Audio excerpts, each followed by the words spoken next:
सुबह का समय था। सभी दुकानें सज चुकी थीं। उसी समय शहर के सबसे बड़े बैंक, समृद्धि बैंक के दरवाजे की ओर एक बुजुर्ग व्यक्ति धीरे धीरे कदमों से बढ़ रहे थे, जिनका नाम था शंकर दयाल।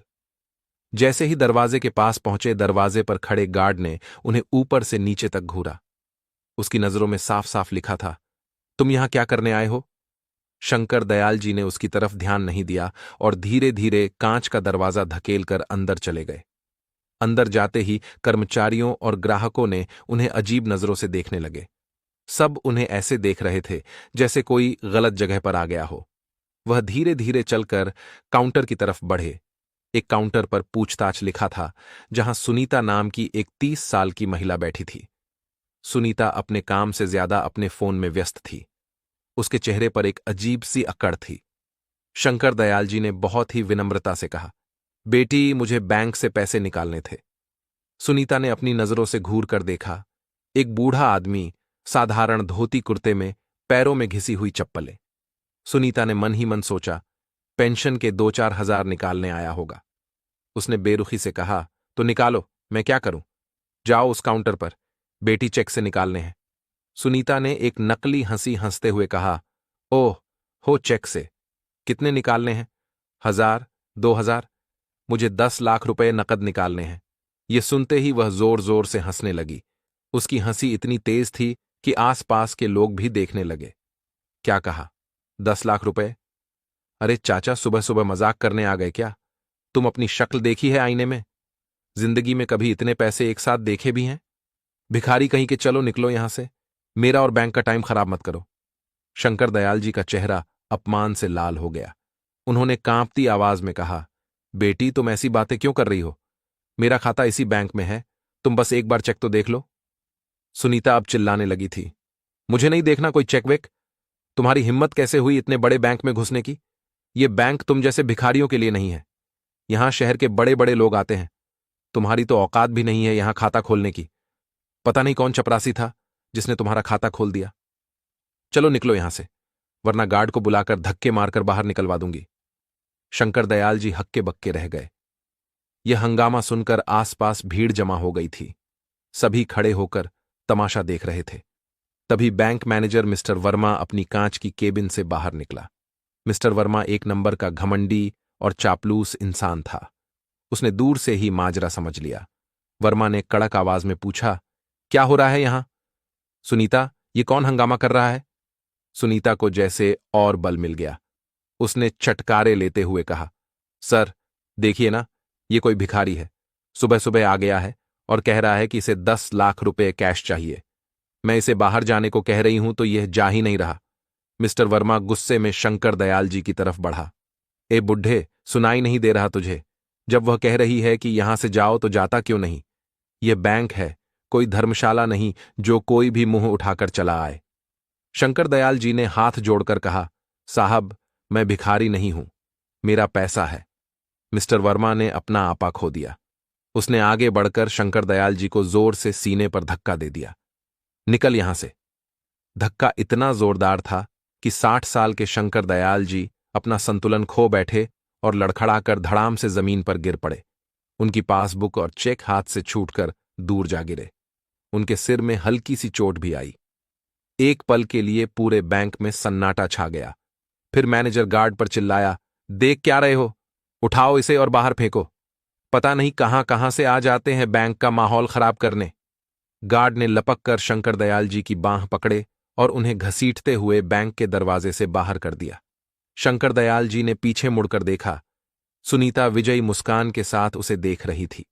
मिस्टर वर्मा अपनी टाई ठीक करता हुआ वापस अपने केबिन में जा रहा था और बाकी ग्राहक वो सब ऐसे अपनी अपनी जगह लौट गए जैसे कुछ हुआ ही ना हो। बैंक के बाहर धूल और गाड़ियों के शोर के बीच शंकर दयाल जी जमीन पर बैठे थे। आंखों में बेबसी के आंसू थे। उन्होंने अपनी जिंदगी में बहुत मेहनत और ईमानदारी से पैसा कमाया था, लेकिन आज उनके ही पैसों ने उन्हें भिखारी बना दिया था। वह अब वहां से उठकर धीरे धीरे घर की ओर पैदल ही चलने लगे। हर कदम एक बोझ की तरह लग रहा था। घर पहुंचकर उन्होंने दरवाजा बंद किया और वहीं जमीन पर बैठ गए। वह बच्चों की तरह फूट फूट कर रोने लगे। काफी देर रोने के बाद उनका मन थोड़ा हल्का हुआ, लेकिन अपमान की आग अभी भी अंदर जल रही थी।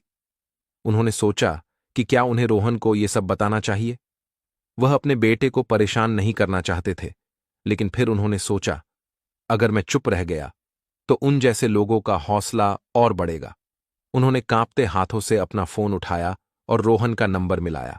उस समय रोहन दिल्ली में एक बहुत बड़ी इंटरनेशनल डील की मीटिंग में था। करोड़ों का प्रोजेक्ट था। जैसे ही उसके पर्सनल फोन पर पिताजी का नाम चमका, उसने मीटिंग में बैठे लोगों से माफी मांगी। उसने फोन उठाया, हॉल से बाहर निकल गया और अपने अंदाज में कहा, हाँ पिताजी, सब ठीक है। आपने आज सुबह फोन नहीं किया, मैं चिंता कर रहा था। दूसरी तरफ से शंकर दयाल जी की भारी और भीगी हुई आवाज आई, हाँ बेटा, सब ठीक है। एक बेटे को अपने पिता की आवाज का जरा सा भी बदलाव पता चल जाता है। रोहन तुरंत समझ गया कि कुछ गड़बड़ है। पिताजी, आपकी आवाज ठीक नहीं लग रही, क्या हुआ? प्लीज बताइए। शंकर दयाल जी और खुद को रोक नहीं पाए। उन्होंने रोते रोते बैंक में हुई सारी घटना अपने बेटे को बता दी। कैसे उन्हें भिखारी कहा गया, कैसे मैनेजर ने उन्हें धक्का दिया और कैसे उन्हें गार्ड से बाहर फेंकवा दिया गया। जैसे जैसे रोहन सुनता गया, उसके चेहरे का रंग बदलता गया।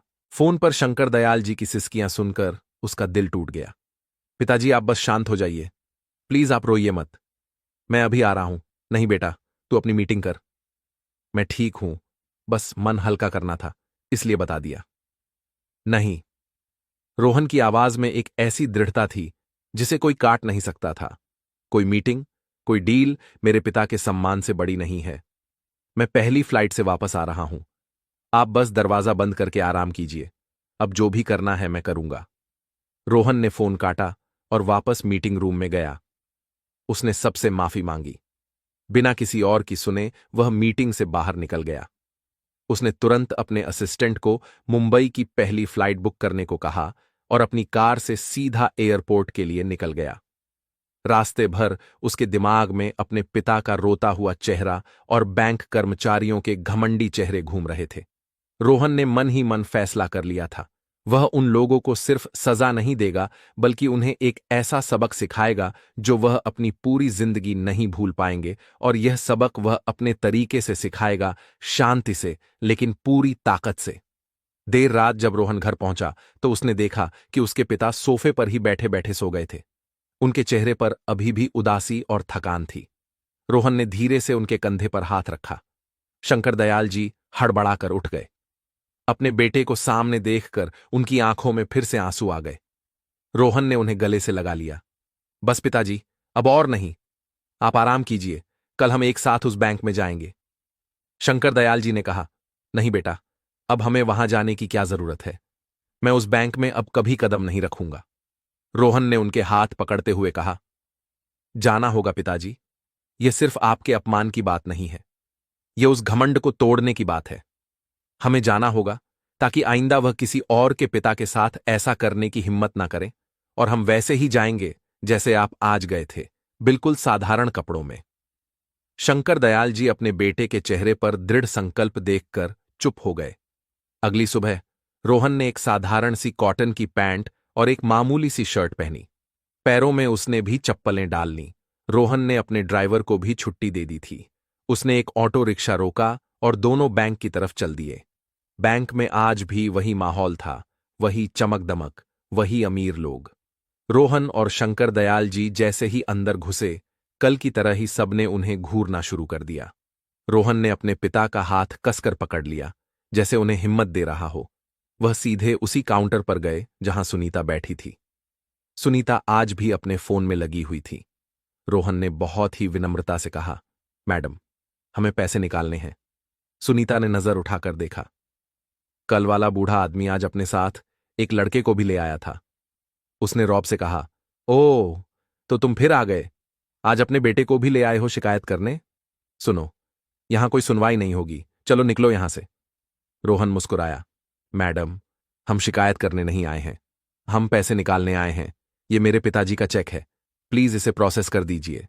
सुनीता ने चेक हाथ में लिया और अमाउंट देखकर फिर से हंस पड़ी। कल बात मजाक कर रहा था, आज बेटा भी शुरू हो गया। 10 लाख कहां से लाओगे? इतने पैसे? जाओ, पहले अपने खाते में 10 रुपए तो जमा करवा लो, आसपास के लोग फिर से हंसने लगे। शंकर दयाल जी का चेहरा फिर से उतर गया, लेकिन रोहन बिल्कुल शांत था। उसने कहा, मैडम, आप बस एक बार कंप्यूटर में अकाउंट नंबर डालकर बैलेंस चेक कर लीजिए, आपकी सारी गलतफहमी दूर हो जाएगी। सुनीता ने चेक फेंकते हुए कहा, मेरे पास फालतू टाइम नहीं है तुम जैसे लोगों के लिए। जाओ, मैनेजर साहब से मिलो, वही करेंगे तुम्हारा हिसाब। उसने सोचा कि मैनेजर इन्हें भी कल की तरह ही धक्के मारकर निकाल देगा। रोहन ने शांति से कहा, ठीक है, हम मैनेजर साहब से ही मिल लेते हैं। वह अपने पिता को लेकर मैनेजर के केबिन की तरफ बढ़ा। केबिन के बाहर बैठे चपरासी ने उन्हें रोक लिया। कहाँ जा रहे हो साहब? साहब, अभी बिजी हैं। रोहन ने कहा, हमें उनसे मिलना है, जरूरी काम है। अपॉइंटमेंट है? चपरासी ने अकड़ कर कहा, नहीं, तुम दोनों जाओ, वहां बैठो जहां वेटिंग एरिया है। साहब, फ्री होगे तो बुलाएंगे। रोहन अपने पिता के साथ उस कोने में जाकर बैठ गया। वह देख रहा था कि कैसे अमीर दिखने वाले लोग बिना अपॉइंटमेंट के सीधे अंदर जा रहे थे और उन्हें कोई नहीं रोक रहा था। आधा घंटा बीत गया, 1 घंटा बीत गया। मैनेजर वर्मा अपनी केबिन से कई बार बाहर आया, दूसरे ग्राहकों से हंस हंस कर बात की, लेकिन उसने रोहन और उसके पिता की तरफ देखा तक नहीं। शंकर दयाल जी अब परेशान हो रहे थे। बेटा, चल यहां से, मुझे और अपमान नहीं सहना। रोहन ने उनका हाथ दबाया, बस 5 मिनट और पिताजी, सब ठीक हो जाएगा। 1 घंटे के इंतजार के बाद रोहन उठा। इस बार उसके चेहरे पर मुस्कान नहीं, बल्कि एक चट्टानी दृढ़ता थी। वो चपरासी को नजरअंदाज करता हुआ सीधा मैनेजर के केबिन का दरवाजा खोलकर अंदर चला गया। मिस्टर वर्मा किसी से फोन पर हंस हंस कर बात कर रहा था। अचानक किसी को बिना इजाजत के अंदर आया देखकर वो भड़क गया। उसने चिल्लाकर कहा, तमीज नहीं है क्या? बिना पूछे अंदर कैसे आ गए? रोहन वर्मा की टेबल के सामने आकर खड़ा हो गया। शंकर दयाल जी भी डरते डरते उसके पीछे आ गए। रोहन ने ठंडी आवाज में पूछा, आप मिस्टर वर्मा हैं, इस ब्रांच के मैनेजर? हां, मैं ही हूं। तुम कौन हो? वर्मा तुरंत चिल्लाने लगा, और तुम्हारी हिम्मत कैसे हुई मेरे केबिन में घुसने की? सिक्योरिटी, सिक्योरिटी को बुलाने की जरूरत नहीं है मिस्टर वर्मा, वो आपकी मदद नहीं कर पाएंगे। रोहन की आवाज इतनी शांत और गहरी थी कि वर्मा एक पल के लिए झिझक गया। वर्मा अब थोड़ा घबरा गया था। क्या मतलब है तुम्हारा? तुम चाहते क्या हो? रोहन ने अपनी जेब से वहीं 10 लाख रुपए का चेक निकाला और उसे टेबल पर वर्मा के सामने रख दिया। मैं चाहता हूं कि आप ये ट्रांजैक्शन पूरा करें। यह मेरे पिता श्री शंकर दयाल जी का चेक है। कल आपने इन्हें पहचानने से इनकार कर दिया था। वर्मा ने चेक और फिर शंकर दयाल जी के चेहरे को देखा। ओह, तो ये कल वाला बुढ़ा है। सुनो, लड़के, दिमाग खराब हो गया है क्या तुम्हारा? जब इसके खाते में पैसे ही नहीं हैं, तो मैं ट्रांजैक्शन कहां से कर दूं? तुम जैसे लोग रोज आ जाते हैं टाइम खराब करने। चेहरे देखकर ही पता चल जाता है कि किसकी कितनी औकात है। वर्मा ने चेक को बिना देखे ही किनारे फेंक दिया। अब चुपचाप यहां से निकल जाओ, इससे पहले कि मैं तुम दोनों को पुलिस के हवाले कर दूं। रोहन ने कहा, अनुभव औकात चेहरे पढ़ना। आपकी यही बातें तो मुझे यहां खींच लाई हैं मिस्टर वर्मा। रोहन ने अपनी जेब से अपना फोन निकाला और एक नंबर डायल किया। हां अवनीश, तुम पूरी टीम के साथ बैंक के बाहर ही होना? ठीक है, अब अंदर आ जाओ। और हां, रीजनल हेड मिस्टर शर्मा और विजिलेंस डिपार्टमेंट को भी कॉन्फ्रेंस कॉल पर ले लो, उन्हें यह सब लाइव सुनना चाहिए। वर्मा को कुछ समझ ही नहीं आया। ये क्या बकवास कर रहे हो? तभी केबिन का दरवाजा खुला और सूट बूट पहने 5-6 लोग अंदर आ गए। उनमें से एक ने आगे बढ़कर रोहन को एक फाइल दी। वर्मा उन लोगों को देखकर और भी घबरा गया। रोहन ने अपनी कुर्सी खींची और वर्मा की आंखों में आंखें डालकर बैठ गया। उसकी आवाज अब बिल्कुल बदल चुकी थी। उसमें एक मालिक का अधिकार था। मिस्टर वर्मा, मेरा नाम रोहन है, और ये जिन्हें कल आपने भिखारी कहकर धक्का दिया था, मेरे पिता श्री शंकर दयाल जी हैं, और मैं रोहन इस समृद्ध बैंक का मेजॉरिटी शेयर होल्डर और मालिक हूं। मतलब, जिस कुर्सी पर तुम बैठे हो, जिस बैंक में तुम काम करते हो, वह मेरा है और मेरे पिताजी का है। एक पल के लिए केबिन में मौत जैसा सन्नाटा छा गया।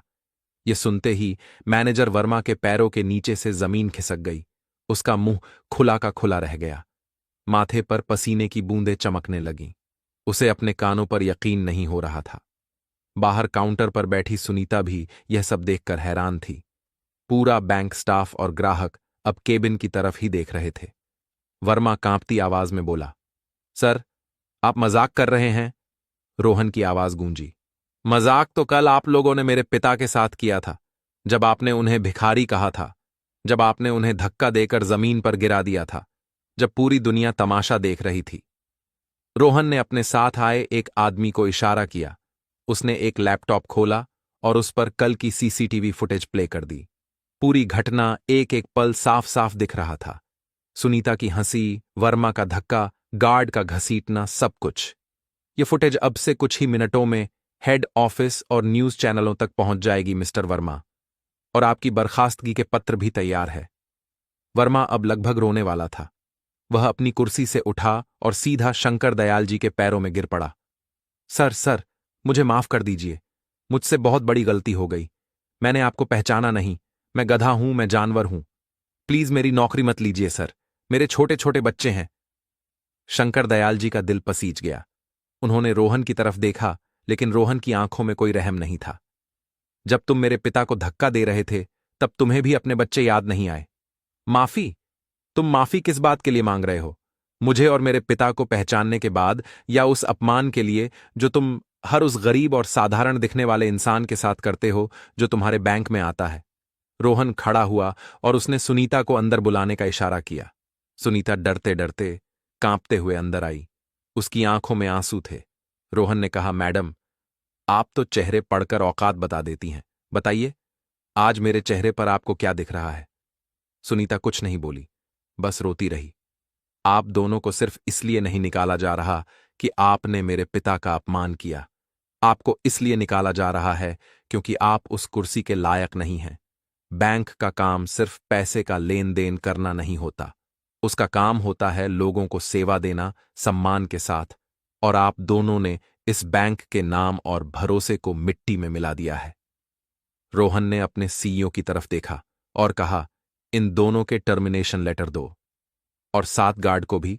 मैं अपनी बैंक में ऐसे लोगों को एक पल भी बर्दाश्त नहीं कर सकता। फिर वह पूरे बैंक स्टाफ की तरफ मुड़ा, जो अब तक केबिन के बाहर जमा हो चुके थे। आज जो हुआ वह आप सबके लिए एक सबक है। इंसान की कीमत उसके कपड़ों से नहीं, उसके किरदार से होती है। ग्राहक भगवान होता है, चाहे वह फटे कपड़ों में हो या सूट बूट में। अगर आज के बाद मुझे इस ब्रांच में किसी भी ग्राहक के साथ बदसलूकी की शिकायत मिली, तो सिर्फ नौकरी नहीं जाएगी, मैं उसके खिलाफ कानूनी कार्यवाही भी करूंगा। पूरे बैंक में पिन ड्रॉप साइलेंस था। अंत में रोहन अपने पिता के पास गया। उसने उनके कंधे पर हाथ रखा। शंकर दयाल जी ने वर्मा की तरफ देखा और बस इतना कहा, बेटा, हमने यह बैंक लोगों की मदद के लिए बनाया था, किसी का अपमान करने के लिए नहीं। याद रखना, दौलत आज है, कल नहीं रहेगी, लेकिन इंसानियत और संस्कार जिंदगी भर साथ देते हैं। यह कहकर रोहन अपने पिता को सहारा देकर बैंक से बाहर निकल गया। आज जब वो बाहर निकल रहे थे तो पूरा स्टाफ और सारे ग्राहक सिर झुकाए सम्मान में खड़े थे। बाहर आकर शंकर दयाल जी ने एक गहरी सांस ली। आज उनके आंसू अपमान के नहीं, बल्कि गर्व के थे। उन्हें गर्व था अपने बेटे पर, जिसने न सिर्फ अपने पिता का सम्मान वापस दिलाया, बल्कि पूरी व्यवस्था को एक जरूरी सबक भी सिखाया। दोस्तों, आपको यह कहानी कैसी लगी? हमें कमेंट्स में जरूर बताएं। और अगर आपको यह कहानी पसंद आई तो हमारे वीडियो को लाइक करें, शेयर करें और हमारे चैनल को सब्सक्राइब करना न भूलें, क्योंकि आपके सपोर्ट से हमें और भी बेहतरीन कहानियां लाने की प्रेरणा मिलती है। यह कहानी केवल मनोरंजन और शिक्षात्मक उद्देश्य से बनाई गई है। वीडियो में दिखाए गए सभी पात्र, नाम, घटनाएं और स्थान पूरी तरह काल्पनिक हैं। इनका किसी भी व्यक्ति, संस्था या वास्तविक घटना से कोई संबंध नहीं है। यदि किसी समानता का अनुभव होता है तो वह सिर्फ संयोग मात्र है। इस वीडियो का उद्देश्य किसी की भावनाओं को ठेस पहुंचाना या किसी की छवि को प्रभावित करना नहीं है। हमारा मकसद केवल समाज में सकारात्मक सोच और सीख फैलाना है।